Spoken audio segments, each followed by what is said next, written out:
అందరికీ నమస్కారం. ఇవాళ మనతో ప్రముఖ ఆస్ట్రాలజర్ జ్యోతిష శాస్త్ర పండితులు మాడుగుల శివప్రసాద్ గారు ఉన్నారు. జూలై నెలలో మకర రాశి వారికి ఎలాంటి ఫలితాలు ఉండబోతున్నాయో వారి మాటలను తెలుసుకుందాం. గురుగారు నమస్కారం. ఆశీర్వాదం. గురుగారు, జూలై నెలలో మకర రాశి వారికి ఎలా ఉండబోతుంది కాస్త వివరించండి. శ్రీ మహాగణాధిపతయే నమః. ఐం మహాసరస్వత్యే నమః. శ్రీ లలితాంబికాదేవియే నమః.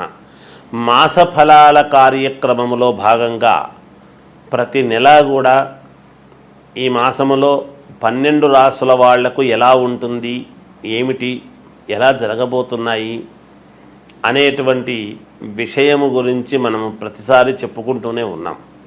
ఇప్పుడు కూడా జూలై మాసం అంతా కూడా ఎలా ఉంటుంది, ఈ జూలై మాసము అని మాసం అంటున్నాము కానీ మనము ఆంగ్లము పేరుతో మనము ఇంగ్లీష్ పదంతో మనం మాట్లాడుతున్నాము కానీ ఆషాఢమాసం అనేటువంటిది 6వ తేదీ నుండి ప్రారంభమవుతున్నది కాబట్టి జ్యేష్ఠమాసము అయిపోయి ఇక్కడ దక్షిణాయనము ఉత్తరాయణం అయిపోయి దక్షిణాయనము కూడా ప్రారంభమవుతుంది కాబట్టి ఈ మార్పులు చేర్పులు అయనము ఎప్పుడైతే మార్పు జరుగుతుందో కూడా కొన్ని గ్రహాలు అనుకూలముగా కొంతమందికి చిన్న చిన్న స్వల్ప ఏదో మిశ్రమ ఫలితాలుగాను ఉంటాయి. అయితే ప్రతి వాళ్ళు కూడా వ్యక్తిగతమైనటువంటి జాతకాలు అనేటువంటివి చాలా అవసరం. ముఖ్యంగా అందరూ ఒకే లగ్నములో పుట్టి ఉండరు కదా. ఎవరెవరు ఏ లగ్నములో పుట్టి ఉంటారో ఆ లగ్నము నుండి మనము చూసుకోవాల్సినటువంటి అవసరము ఉంటుంది. కాబట్టి పైగా ఈ మాసములో శని వక్రగతి అనేటువంటిది కూడా ఉన్నది కాబట్టి ఎవరెవరికి ఎటువంటి ఫలితాలు ఇస్తారు, ఏమిటి, ఆ ఫలితాలు ఎలా ఉండబోతున్నాయి అనేటువంటి దాని గురించి ఇప్పుడు నేను మీకు క్షుణ్ణంగా తెలియజేస్తాను.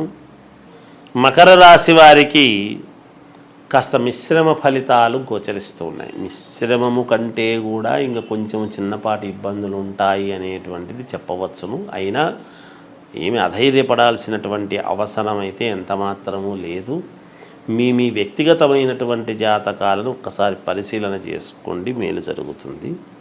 ఈ నెలలో కాస్త అనుకూలమైనటువంటి ఫలితాలు తక్కువగా ఉంటాయి.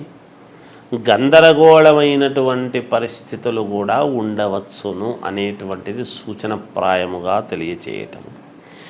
ఏ పని చేయబుద్ధిగాక ఏం చేస్తావులే, ఎందుకులే, అది ముట్టుకొని మళ్ళీ మనకు ఇబ్బంది అని కాస్త నిత్రాణగా జిగుప్సగా బుద్ధి పుట్టక వదిలేయటం అనేటువంటిది జరుగుతాయి.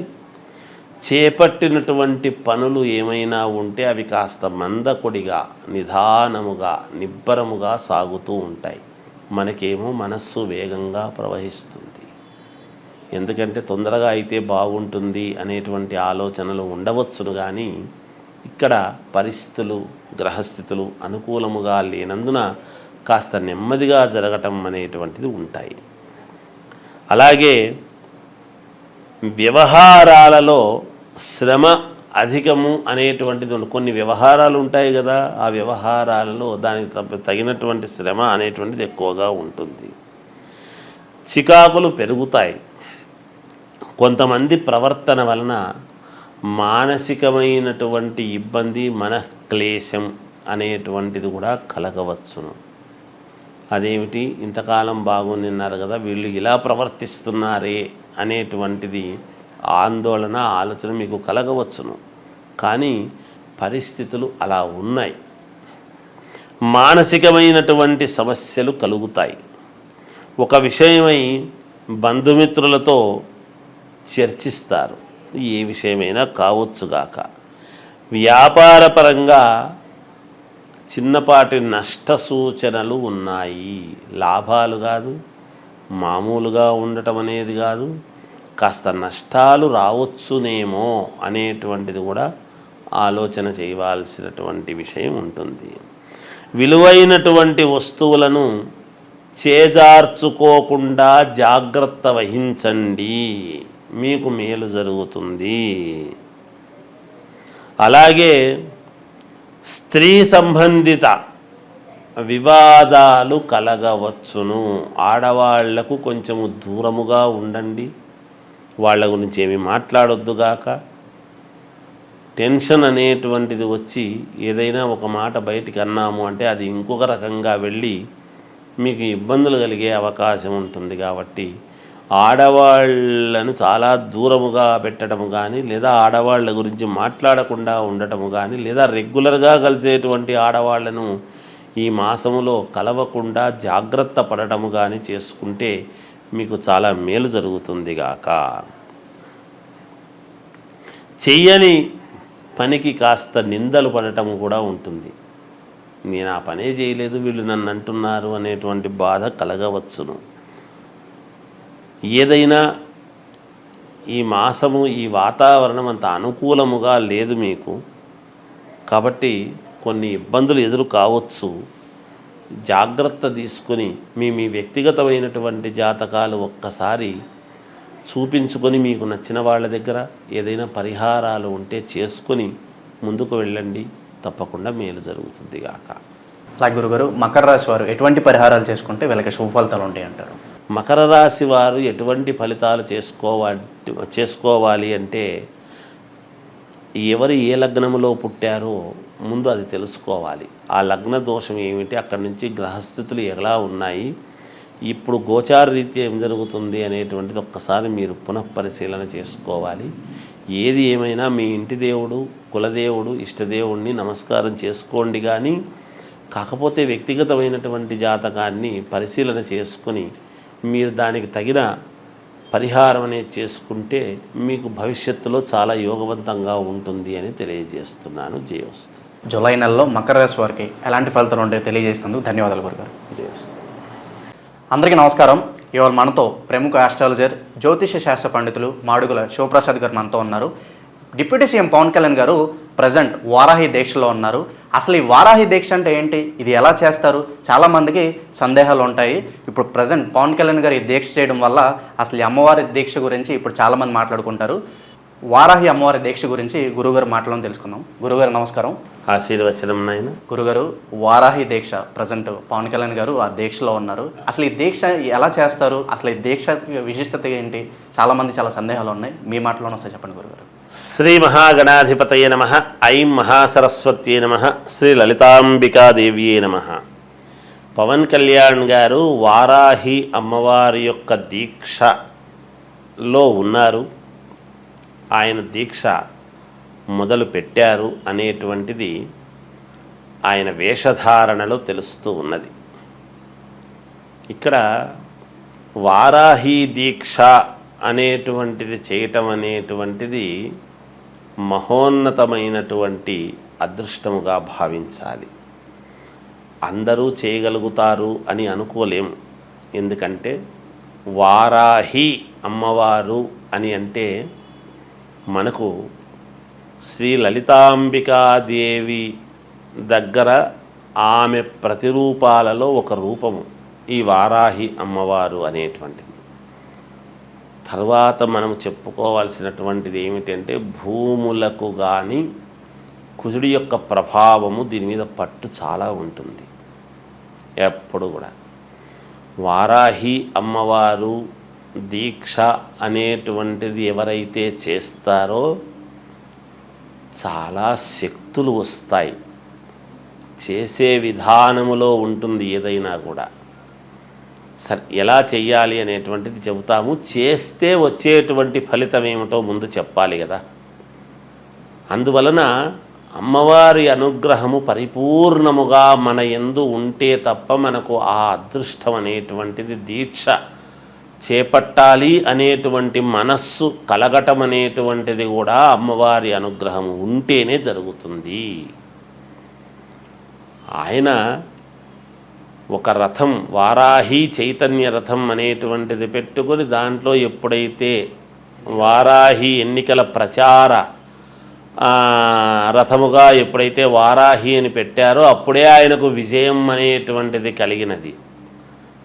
ఇప్పుడు ఆయనకు విజయం కలిగిందా లేదా, మరి ఆంధ్రప్రదేశ్ ప్రజలు ఆయనకు పట్టం కట్టారా లేదా అనేటువంటిది నేను కొత్తగా చెప్పాల్సింది ఏముంది, ప్రజలే అంగీకరించారు కదా.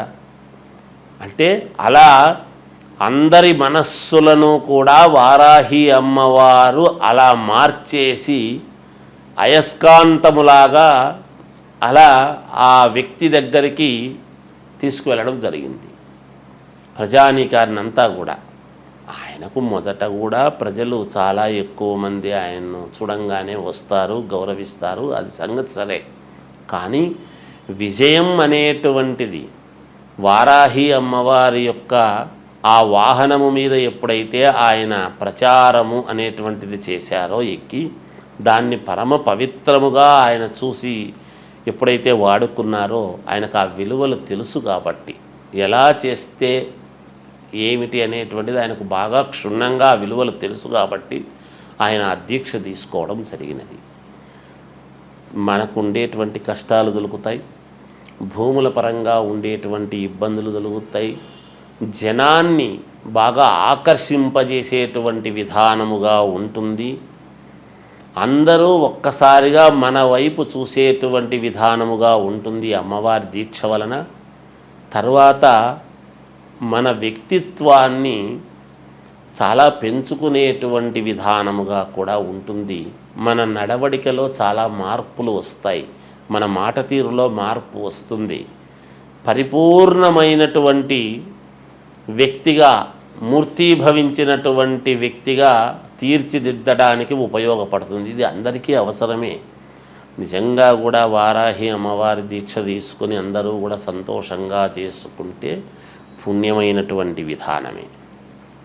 సరే, ఎప్పటి నుంచి ఎప్పటిదాకా తీసుకోవాలి అంటే, మామూలుగా గుప్త నవరాత్రులు అనేటువంటి భావన వచ్చినప్పుడు అమావాస్య అయిన మరుసటి రోజు జూలై 6వ తేదీ నాడు గనక మనము వేసుకొని మాల పౌర్ణమి వరకు ఉండటం అనేటువంటిది ఒక పద్ధతి. లేదా 11 రోజులు ఏకాదశి వరకు ఉండటం ఒక ఆనవాయితీ. ఆ తర్వాత 21 రోజు, 27 రోజులు, 41 రోజు, 54 రోజులు, 108 రోజులు మీరు ఉండగలిగినటువంటి పద్ధతి ప్రకారముగా వేసుకొనవచ్చును. అయితే ఒక దీక్ష అంటే భవానీ దీక్ష అని కానీ, శివమాల అని కానీ, ఆంజనేయ స్వామి మాల అని కానీ, అయ్యప్ప స్వామి మాల అని కానీ, ఇలా అనేక రకాల దేవతల పేర్లతో మనం వేసుకుంటూ ఉంటాం. వారాహి అమ్మవారి యొక్క దీక్ష కూడా పరమ మహోన్నతమైనటువంటి దీక్ష. ఇది చాపనిద్ర, మామూలుగా బ్రహ్మచర్యము పఠించటము, తినటము అనేటువంటిది తక్కువగా, అల్పాహారముగా తినటం, ప్రతిరోజు కూడా అమ్మవారి అష్టోత్తరము కానీ, సహస్రనామావళి కానీ, అమ్మవారి ప్రతిమ పెట్టుకొని చేసుకోవటం, ఇవన్నీ కూడా ఉండి చేస్తూ ఉంటే నిత్యము నివేదన అమ్మవారికి అన్నీ చేస్తూ ఎప్పుడైతే ఉంటామో సర్వ కష్టాలు తీరుతాయి అని అంతరార్థం. దాని యొక్క విధానము ఉండేటువంటిది. అందువలన పవన్ కళ్యాణ్ గారు చేసుకున్నటువంటి ఆయన యొక్క మాల వేసుకున్నటువంటి విధానము, ఆయన దీక్ష అంతా కూడా విజయవంతమే అవుతుంది అని నేను ఆశిస్తున్నాను. బాగుంటుంది. అందరూ కూడా ఎవరెవరి అవసరాల ప్రకారముగా వాళ్ళు వేసుకొని అమ్మవారి కృపకు పాత్రులు కావాలి అనేటువంటిది తెలియజేస్తూ జయోస్తు. అమ్మవారి ఆశీస్సులతో పవన్ కళ్యాణ్ గారు భారీగా విజయం సాధించారు. దీంతో ఈ దీక్ష గురించి చాలామందికి తెలుసుకోవాలనే ఒక కుతూహలం అయితే ఏర్పడింది. అయితే ఈ వారాహి దీక్ష అనేది ఎలా చేయాలి, దీనివల్ల కలిగే ఫలితాలు ఏంటో తెలియజేసినందుకు ధన్యవాదాలు గురుగారు.